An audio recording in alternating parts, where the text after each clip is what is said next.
Jacques in Paris, I think we all agree this is a crisis. Who started it? Who's responsible? Well, what I have to say that it's not really about Crimea or Ukraine. It's about a world monetary system, a financial world monetary system, which is in a state of absolute collapse. And then you had on the Russian side people like Sergei Glaziev or Dmitry Rogozin, who both called for the de-offshorization, which means a return to Russia of investments in the tax havens. And it's precisely those two persons, Rogozin and Glaziev, that have been sanctioned by the American authorities. So I think under what's happening in Ukraine, there is something which is much more important, which is the fate of the international world monetary system.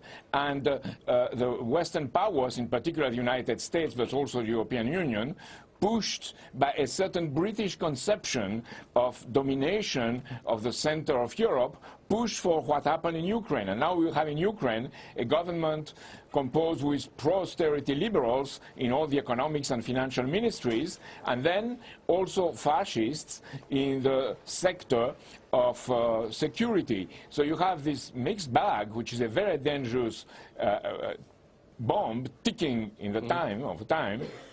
And on the other side, the reaction of Putin and Russia, which said, well, Ukraine is ours because under Catherine the Great and Prince Potemkin, it was ours. So you have this confrontation. I think the only solution is to bring forth a development system involving both Western Europe and Eastern Europe in a community of development, which we call that Helga Zepp-LaRouche, my German ally and friend, called a Eurasian land bridge. Use a different word here. Who's the aggressor? I would contend that the act of fomenting a coup in Kiev by basically the United States and the European Union is responsible for the crisis. Because President Yanukovych has been trying to appease the protesters for 3 months, even accepted a surrender, and then they launched a violent coup anyway.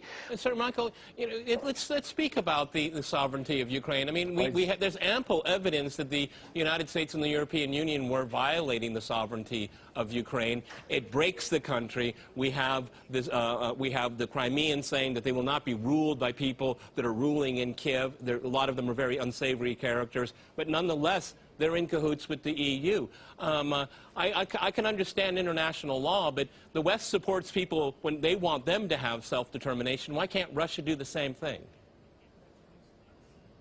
I don't accept that whole analysis. I think what we saw in Ukraine was an indigenous uprising against a president who had become deeply unpopular, so deeply unpopular that he fled his country. Coincidentally, U.S. participation in events in Ukraine did not begin or end in distributing snacks or friendly gestures of support. We've invested over $5 billion to assist Ukraine in these and other goals that will ensure a secure and prosperous and democratic Ukraine. The West spent $5 billion destabilizing Ukraine. This is something that is a mess that is put on Russia's doorstep by the West. Before Kiev protests turned into chaos, Russia proposed that Ukraine work with both the EU and Russia. The U.S. had another idea, wanting to see Ukraine as part of its ally, the EU. Read to eventually find its way into NATO. There is no other path that would bring Ukraine back to long-term political stability and economic growth. The self-proclaimed government in Kiev came to power banking on people's frustration over the collapsed EU deal.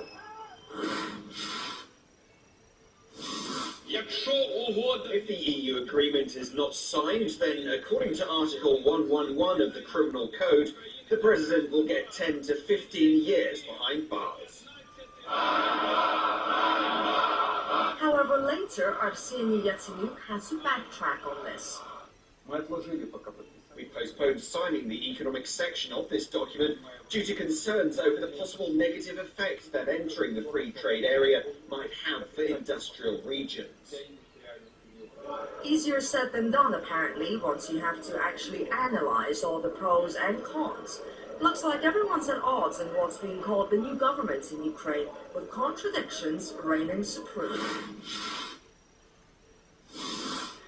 heard promises from Kiev to join NATO and get as many weapons from member countries as possible.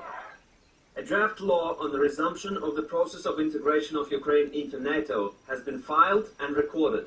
Provide the maximum possible material and technical assistance in the form of modern military hardware and armaments. Once again, something he had to take back. In order to keep Ukraine undivided, we've decided to keep accession to NATO out of the agenda. What about all those promises to ban the Russian language? I don't want the Ukrainian youth to speak Russian. I want them to speak English. I will make this my top priority. I want them to travel to Europe. This is my assignment. No one's trying to take away your right to speak Russian. According to this law, in all regions dominated by Russian speakers, Russian shall be a regional and de facto official language, and it shall have the same rights as the Ukrainian language. That was a quick 180 and in stark contrast with his previous convictions. A visa regime for Russians was announced for a few hours at one point. Ukraine's National Security and Defense Council took a decision to introduce a visa regime with Russia, only to be dismissed by Yatsenyuk the very next day. Ukraine should not hurry with introducing a visa regime with Russia, and this move must be mature. After almost a month in office, Yatsenyuk has failed to show what he's capable of other than threats, which he did not follow through on. And questions remain as to whether his long-term policies will be as volatile and as easy to take back as the ones we've seen so far. Marina Kostrova, RT. The Prime Minister hastily rolled back the National Security Minister's call for introducing visas between the two countries.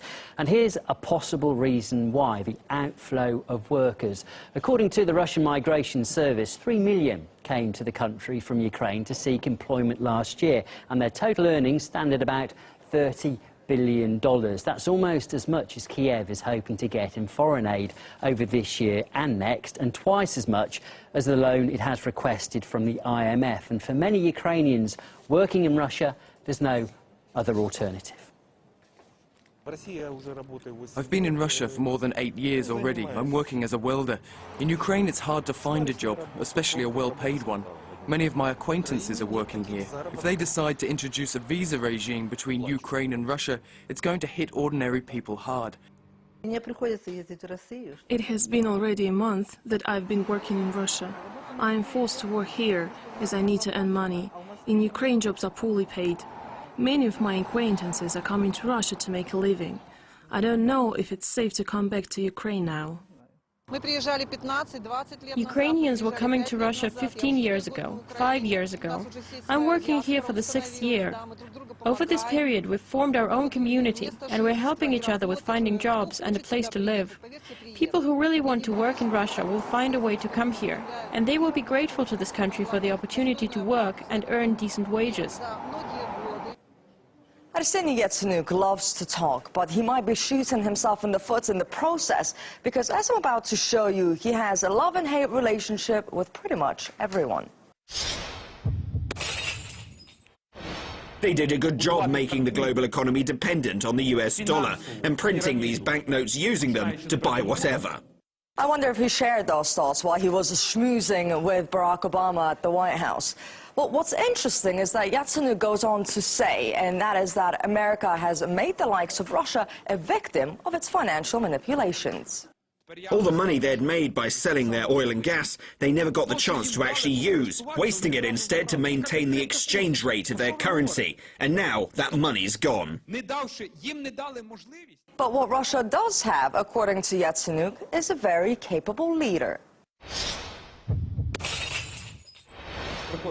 Those changes that took place when Mr. Putin came to office, he accomplished his historic mission, which was to save Russia with its wide gaps between classes, clans, with its oligarchs.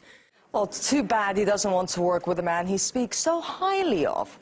Well, Kiev did want to work with NATO at one point. Would you be surprised if I told you that Yatsenyuk has a bone to pick with them as well?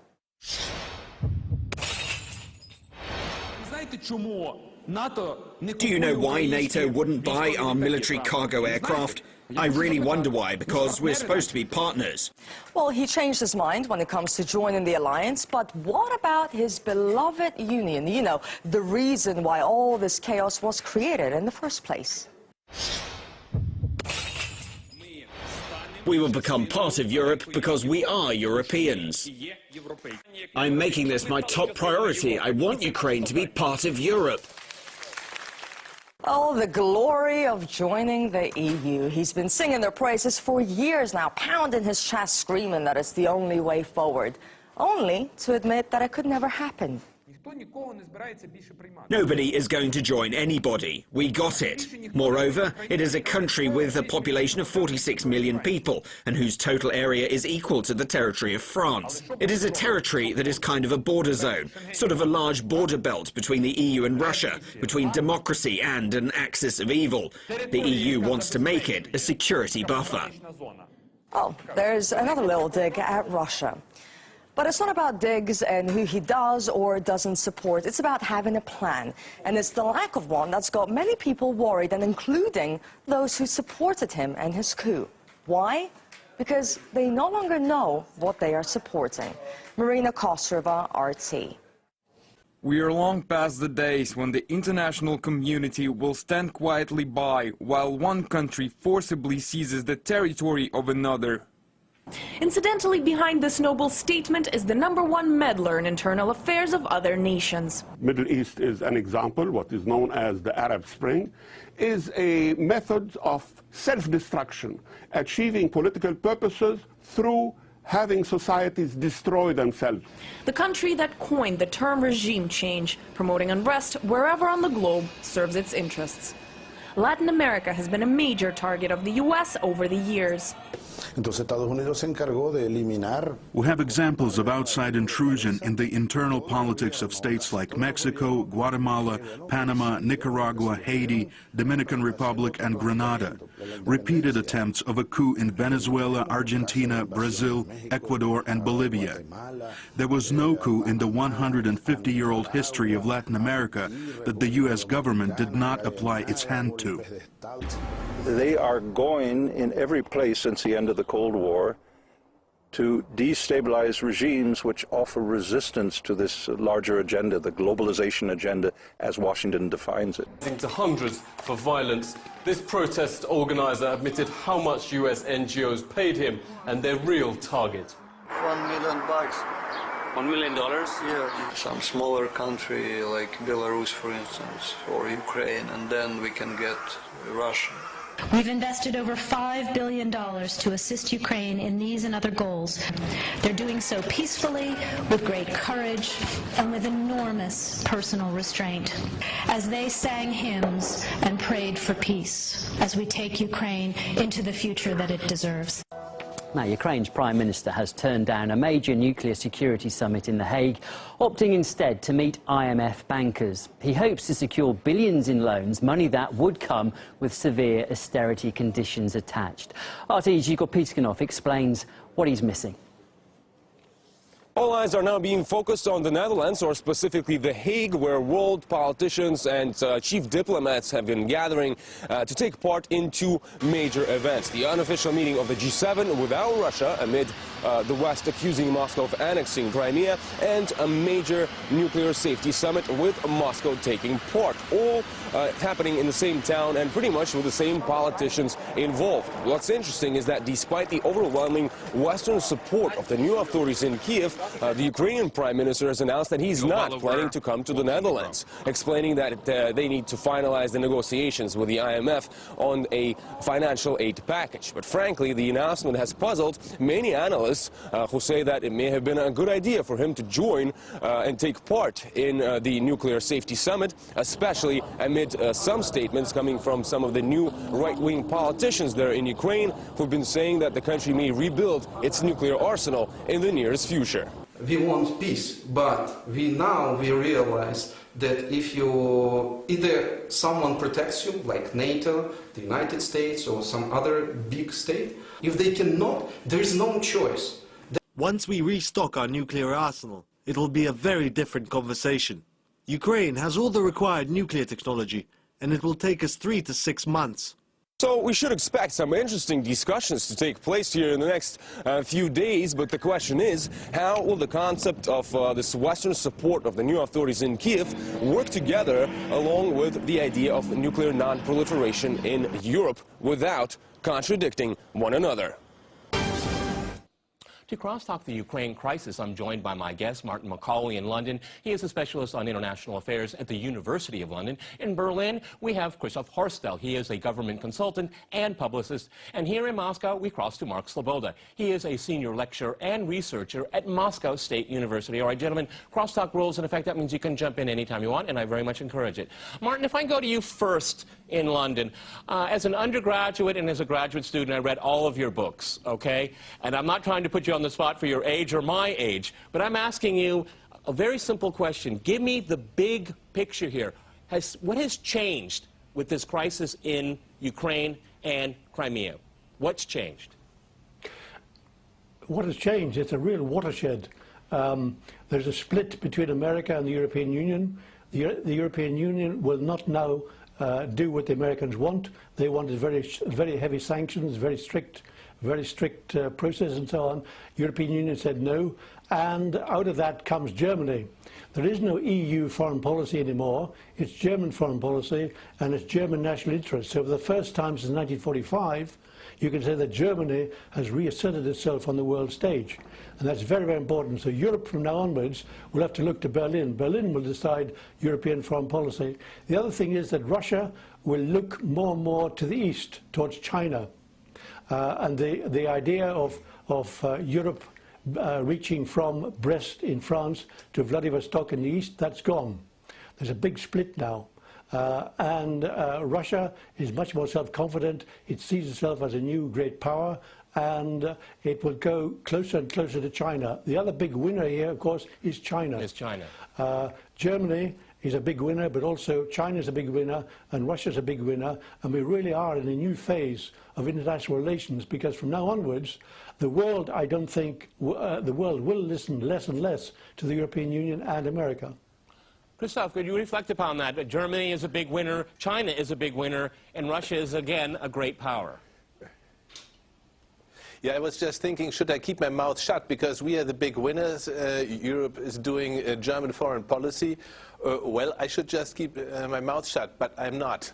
And what the truth is this, at least for a German, this is not German foreign policy. That the German Secret Service and the Conservative Party is doing politics within Ukraine, that we take part in a NATO-staged coup d'etat in Ukraine, that is not German foreign policies. We do this under pressure. We don't like it. Okay, Mark, are we in a new world, a paradigm shift? I think we are in a paradigm shift. We saw the first inklings of this back in 2008 when Russia repelled a U.S.-backed neoliberal, neoconservative Saakashvili regime's attempt to annex South Ossetia, which killed several Russian UN-approved peacekeepers in the process. But the West didn't learn their lesson the first time and continued to encroach on red lines in the post-Soviet space for Russia with this attempt, a successful attempt at a putsch. However, I don't see as much of a difference as some of our other guests between U.S. and European responses to this crisis. The U.S. sanctions that they've leveled themselves are fairly toothless, and Obama has made it clear that there will be no military intervention in the Ukraine. He might have been hoping for something a little bit more robust out of Europe, but everyone knows with Russia as Germany's largest state trading partner, that any attempts to put sanctions on Russia would rebound even worse on Germany, and the entire European Union economy would, which is just barely treading water at this point, would go down. So I don't think that there's that much leverage for either the Americans or for the Europeans, and I don't see as much of a difference, a light of day between their positions on the Ukraine. They were all complicit in this process, whether they were backing one particular candidate over the other. They were all involved, flying in, fomenting, and supporting this putsch. I also don't agree that Russia has been a winner out of this. Russia has seen its brother country, the Ukraine, now become essentially a failed and no longer viable state. I don't think the Ukraine will ever again be viable in its current political boundaries because of the east-west split in the country. This is far from over. I see civil war in the future for the Ukraine. This is not good for Russia. I see the U.S. as the only country that definitely benefits out of this, because a chaotic Ukraine is just as good for the United States nearly as good for the United States as a Ukraine that is aligned with the West, because it still denies a Ukraine to Russia. Russia also, Putin now sees his Eurasian Union economic and civilizational project severely put online. So I can't agree at all that Russia or Europe comes out a victor in this. You know, Martin, when looking back over the last few months here, I mean, the policies coming out of Brussels and the United States, I mean, it was very confrontational. Is this intentional? Was this another red line crossing to see if that Russia would back down, that this was a plan that was going to work? Because in retrospect, it seems like it was just really muddled all the way through. I think that when the history is written, the European Union will in fact regret the moves it took. It acted far too precipitously. It got too closely involved in what was happening in Kiev and in the Ukraine. If you like, events took over, and they were making it up as they went along. There was no strategic thinking. The strategic thinking would have been, we must have a diplomatic solution. You can't detach Ukraine from Russia. Ukraine and Russia are, if you like, brotherly, fraternal states, and you can't really detach them. We have to reach an agreement in which Ukraine feels happy with Russia, Russia feels happy with Ukraine, and so on, and both feel happy with a relationship between the European Union and Ukraine. So the European Union has made fundamental mistakes, and of course it was always split. Because Germany didn't want any sanctions because of business. It does enormous amount of business. Enormous number of German companies work in Russia and so on, and they didn't want anything to dislodge that or harm that and so on. Whereas countries which didn't really have much impact on Russia, such as Poland and so on, were very keen to have very, very deep sanctions and so on. So the European Union was split.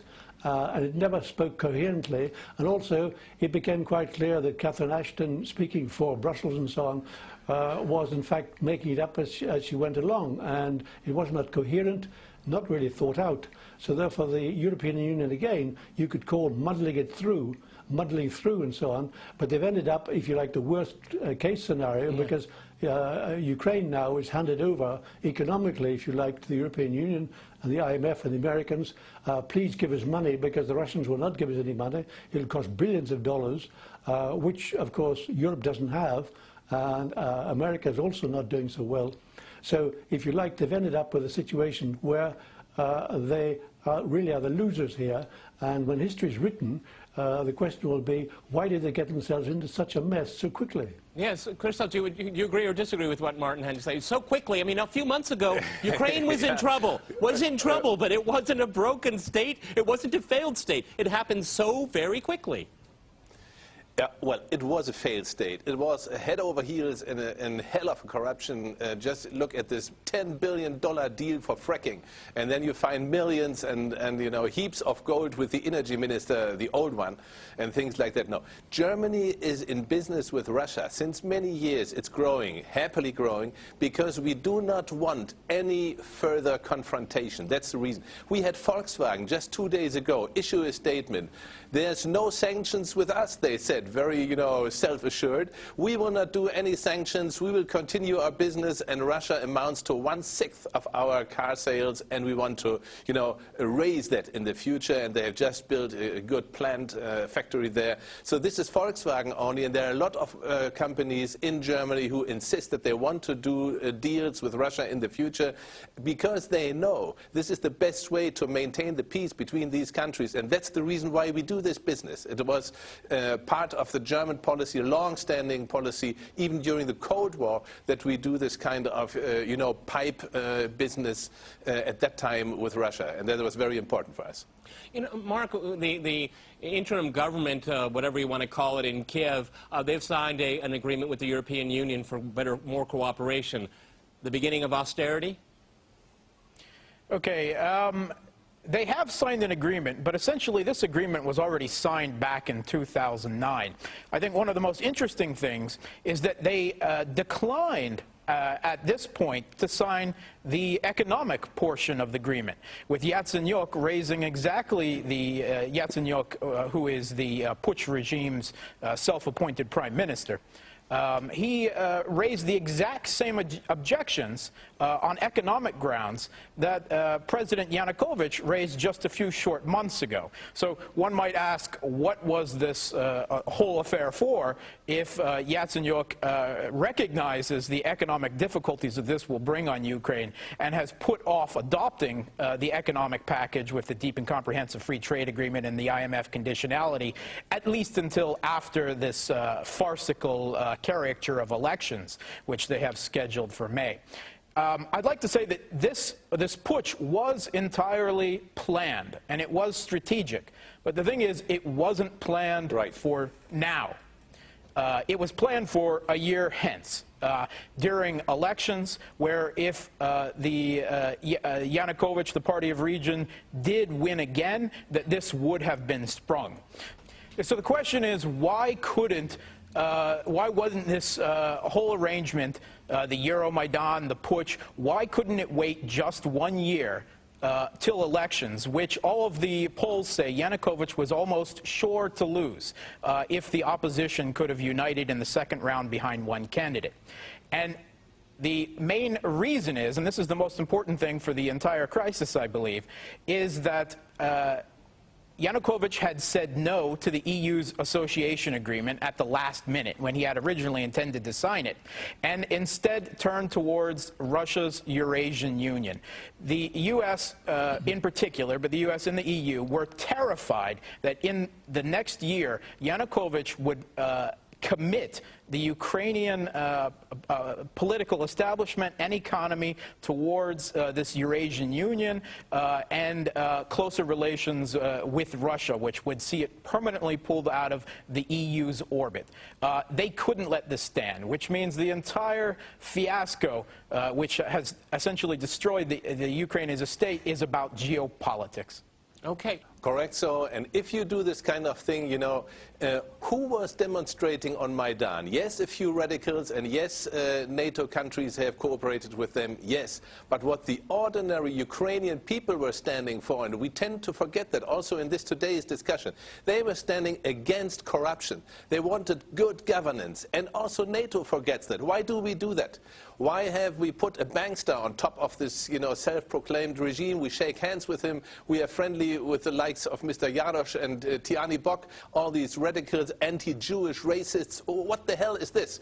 This has nothing to do with the ordinary Ukrainian people, and that will lead to trouble, very certainly. And why are we in this kind of stupid trouble? And it's not that Russia turns to Asia or things like that. They do this because we constantly reject them. That is stupid. And even Mr. Putin said that in his declaration, in his famous press conference, that why we are neglecting the Ukrainian people and their just plight for a corruption-free business and governance. That is what they need. Unless NATO starts thinking of the ordinary Ukrainian citizens, it will all go wrong, I can assure you. No matter was it 1 year earlier or 1 year later. That is quite interesting for historians, but for me, I'm in politics, and I must say, unless we heed reality on the ground, we will not be lucky in this. And if we cross more lines with Russia, yes, we push them to turn towards Asia very clearly. what they don't want. They do not want that, and they offer their hands since years and years, and we reject it since years and years, and especially so with Mr. Putin. Yeah. I heard in Berlin and all the political circles, once Mr. Putin is back as president, that will be a very tough time. Why do we do that? Is that with Mr. Putin? No, it's about Russia. We want to deny Russia a just place on the global stage, and that is stupid, utterly stupid. You know, Martin, it seems to me, I mean, I cover the media very carefully when it comes to this crisis in Ukraine. Western media is very hesitant to describe the regime in Kiev. And we know what they're, ultra-nationalists, neo-Nazis, they're going to have to wake up to this pretty soon. Because it's shifted from Crimea, it's done. It's not going to come back to Ukraine. But now it's going to go to the election cycle coming up soon. I don't think these people are going to give up power very easily. No, well, we're waiting for the presidential election on the 25th of May, and almost certainly no single candidate will win that, so therefore there'll be a runoff. It'll be very interesting to see who are the two who actually come to the top. And then there are parliamentary elections later on in the year. So therefore, if you like, they have an interim president, interim government, and so on. It's purely provisional. They can't really take any decisive decisions. They can't really commit Ukraine to the European Union or to the American way of life and things like that.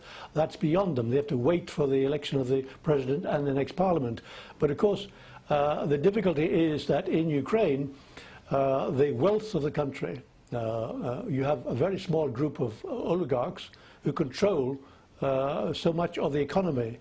And it's very, very obvious that the new government will not be able to take their wealth away, because, as Christoph said, the average person wants the wealth to be taken away from these oligarchs and spread around the country, because they see enormous power and wealth in few hands. The new government will not have that economic power. They'll have to go along with them, and in the interim they are appointing oligarchs as governors, and they have to be close to them. So therefore Ukraine isn't really going to change even after the election of a new president and a new parliamentary majority and so on. The economic problem stays. How do you redistribute? How do you then spread wealth around the country? Because you should re-privatize, renationalize some of the state assets, but you can't really do that without really having a fight with the oligarchs, which you lose. So therefore the future for Ukraine and the average person, once heart goes out to them, they demonstrated and so on, but they have demonstrated basically in vain, because things are not going to get better for them in the short term. In fact, it may be a long time before their standard of living can actually rise. One should point out that Poland and Ukraine 20 years ago started off at the same level as regards GDP, and Ukraine at present is only 60% of Poland's. That says a lot about the previous regimes. Is in fact Ukraine going to really become a basket case, or is Ukraine going to really leap forward and become a richer state? I think most people would say it's in for a very hard, long slog. Yeah, Mark, can you speak to eastern South Ukraine? Because I think, you know, this is a moment of truth coming up, because, you know, we have this identity issue being played out here. We have already Crimea brought back to Russia. What's going on with those people there? Because they're Russian-speaking.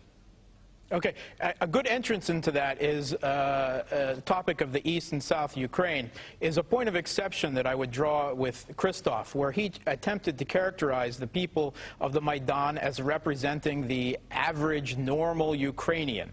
Well, I have to disagree with this assessment completely.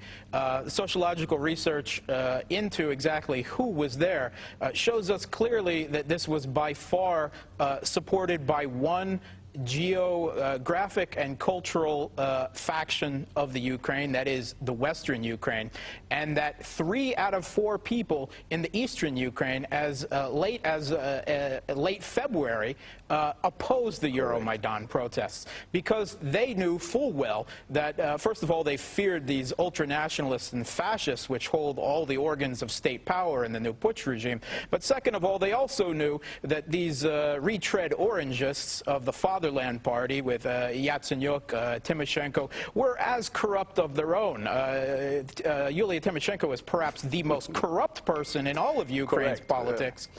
And Poroshenko is another oligarch who supported the Maidan. So it's simply changing one group of oligarchs for the others with the addition of the Banderites, the fascists along in. So the people in the east and south, we've seen nearly continuous protests stretching from Odessa through Donetsk, Kharkov, Kherson, Lugansk, all over the Russian ethnic and Russian-speaking south and east Ukraine. These protests are being repressed by oligarchs that have been stalled as feudal fiefdoms, rulers of feudal fiefdoms. We have seen mass arrests. We have dozens at this point of politicians, protesters, activists, and journalists who are pro-Russia or pro-federalism, at any rate, against this putsch regime, who have been kidnapped by the forces of this regime in Kiev and are now being held as political prisoners. And we hear not a word of outrage of this from the West, of course, because these are seen as pro-Russian eastern and southern Ukrainians. Everyone has always assumed that the eastern and southern Ukrainians, being politically apathetic, cynical, and passive for the last 20 years, would just accept this regime change in Kiev and go along and eventually be absorbed identity-wise following the Western Ukrainian model. However, perhaps the greatest accomplishment of this Euromaidan protests and push, other than the destruction of the Ukraine as a state, is the political and identity awakening of the East and South. And because of that, these two national and identity pitted against each other, East and West, the Ukraine will never be a unitary state again. Let me go to Christoph in Berlin. One of the things that I'm always worried about is that we've seen these election cycles go around and around in Ukraine. It never resolves anything.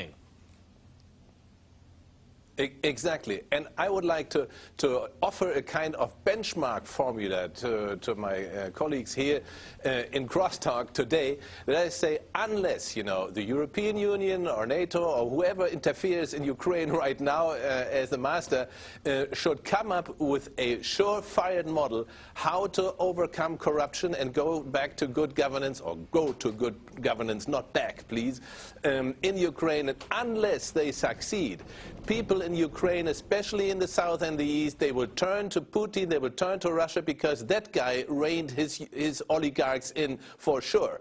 And that is a model we still have to live up to in Europe. Okay, gentlemen, we've run out of time. Many thanks. Many thanks to my guests in London, Berlin, and in Mount